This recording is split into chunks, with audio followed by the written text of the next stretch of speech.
This reaches everywhere. But I've spoken to this next lady.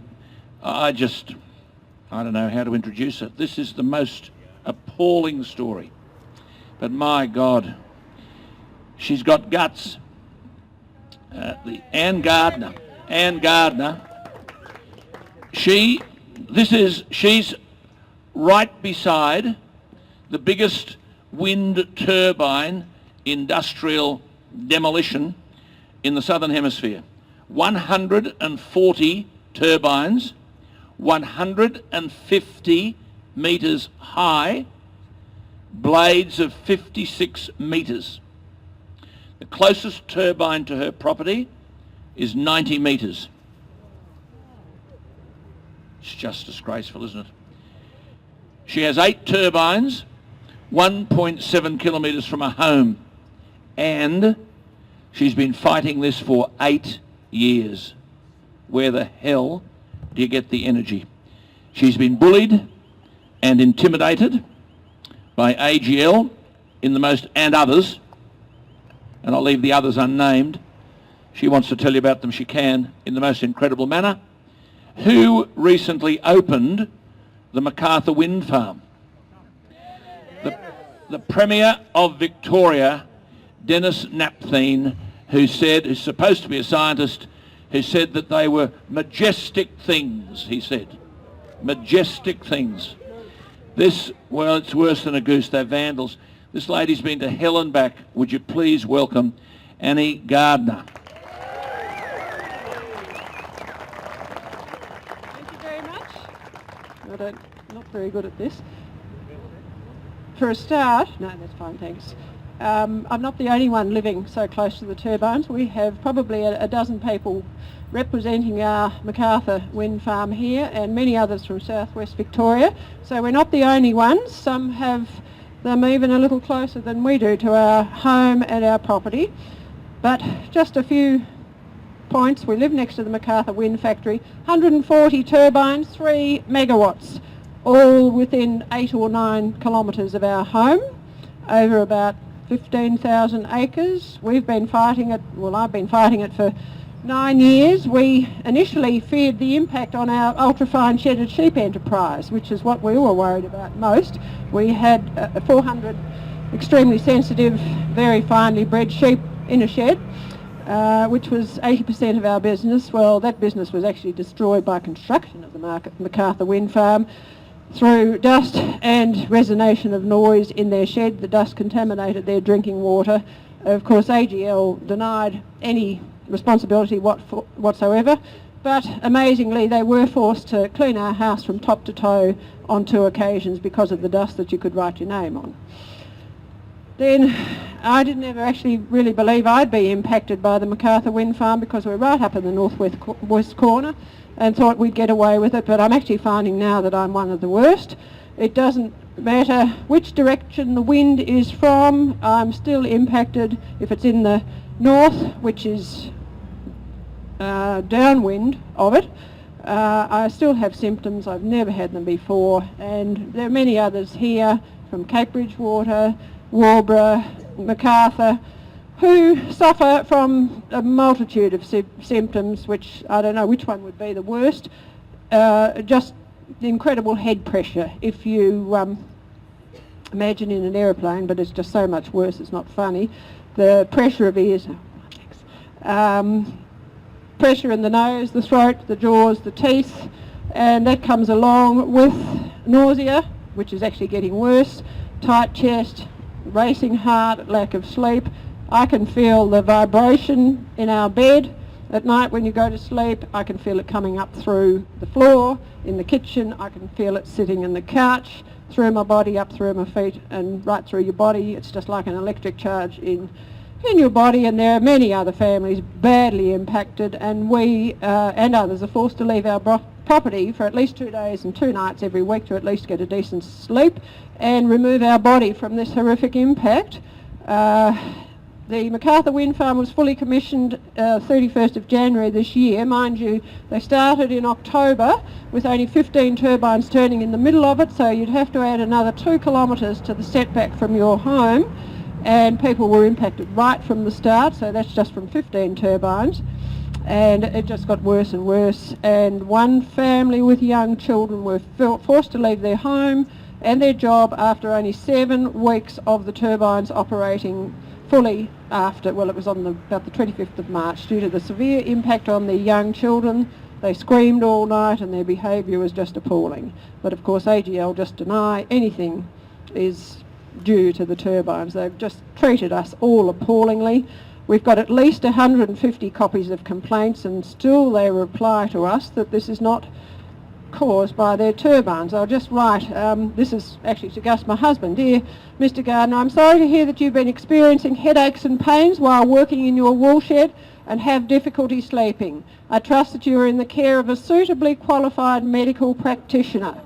While AGL treats any health concerns seriously, we do not accept the symptoms you advise you are experiencing are as a result of the wind farm. As we have previously advised, our position is supported by an extensive amount of robust scientific evidence produced by organisations that are focused on the public health debate and not specifically the wind industry. As you may be aware, recently the Department of Health Victoria released the following documents. We can keep going on about that. AGL came out as soon as they finished their post-commissioning compliance noise testing and announced, advertised in the local papers, that the MacArthur wind farm is compliant, but we do not believe it's compliant. We had our own independent noise testing carried out at the same time as theirs, which was done in a very shonky manner.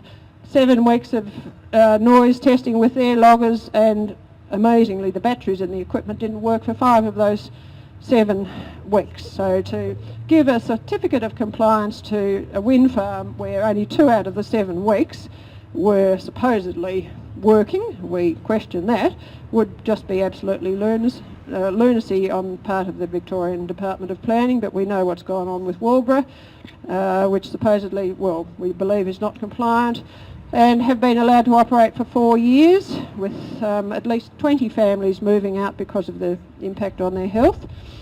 And also we have here today people from Cape Bridgewater, another southern Victorian wind farm believed to be non-compliant but still operating, and several families have been forced to leave there also. Don't think your property will be saleable with the monsters next to you or even nearby. They say there's about a 50% devaluation, but we say 100%, as who in their right mind would want to come and buy what was a magnificent property living right next to these turbines that literally, they might as well be in our garden. They're so big, they're just looming over us, and the impact is just horrific. You think you're in a tornado zone when the wind's coming your way, and if we actually can't hear the audible noise, we have the horrific infrasound coming right through the ceiling, through the windows, through the walls and up through the floor, and inside and outside. Another thing I'll just add is information came through. We had been told a while ago that this government had put away $10 billion of borrowed taxpayers' money to hand out to wind farm developers, but couldn't believe it. But it came through the other day that this, and apparently because the banks won't lend money for these shonky investments, the government's going to throw taxpayers' money at it, and who should be the first recipient of at least $100 million from this Clean Energy Finance Corporation, but the MacArthur wind farm, which is not only owned 50% by AGL but 50% by Meridian, which is actually the New Zealand government energy company, and they're trying to apparently get out of it, to trying to sell it, so our government's going to be so kind and throw in $100 million just to make it easier for them. So that's $100 million, that's the first one. Lord only knows where the rest of the 10 billions will probably go, Spain, Germany, whatever. That's about all I have to say, but I wasn't going to add this in, and I don't tell many people, but my great-grandfather was William Benjamin Chaffey, who was brought out to Australia in 1889 by Alfred Deakin to introduce irrigation into Australia. And, well, my name is Anne Chaffey Gardner. My family have contributed greatly to this country And it's just unbelievable to think what this country is doing to me, my family, and the literally thousands of other rural Australians who are impacted now and who will be impacted. God, I can hardly hold this. I'm shaking so much. Anyway, we've had enough, and go home AGL, go home wind factory developers, and thank you very much, Alan, for your support, and everybody. Tell us where the hosts are at Macarthur.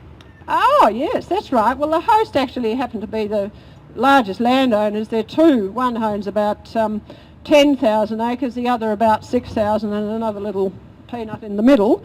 But the 6,000 acre property next to ours for 9 years have been denigrating us and saying we're absolutely mad, what's wrong with this wind farm, these wind turbines. We're going to build our $2 million dream home right in the middle of it, and we would be very happy to live amongst the turbines.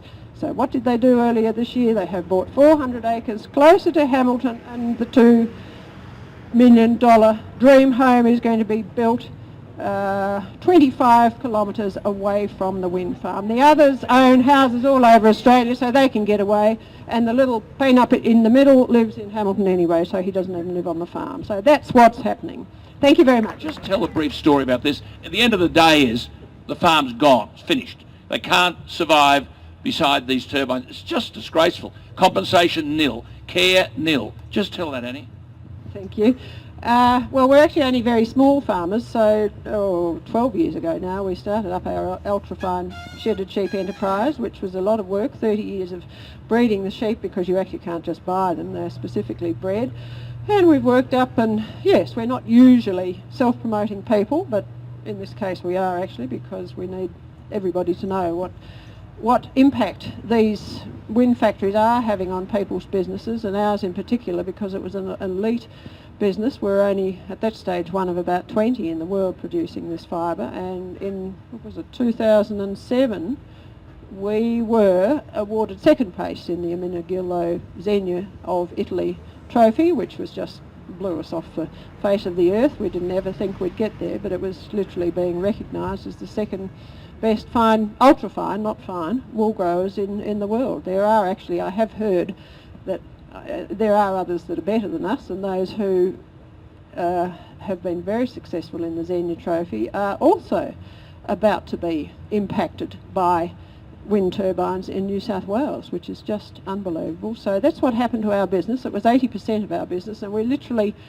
started it because we're not big farmers, and we just had to survive, and we weren't surviving on our little soldier settlement property. So we went into this, and it was 7 days a week, 365 days a year, and hard work pays off, and it did pay off, but it's all gone now thanks to AGL, and they just couldn't give a rat's for us. So that's about it. Thank you. Unbelievable. As you heard us say, all gone now.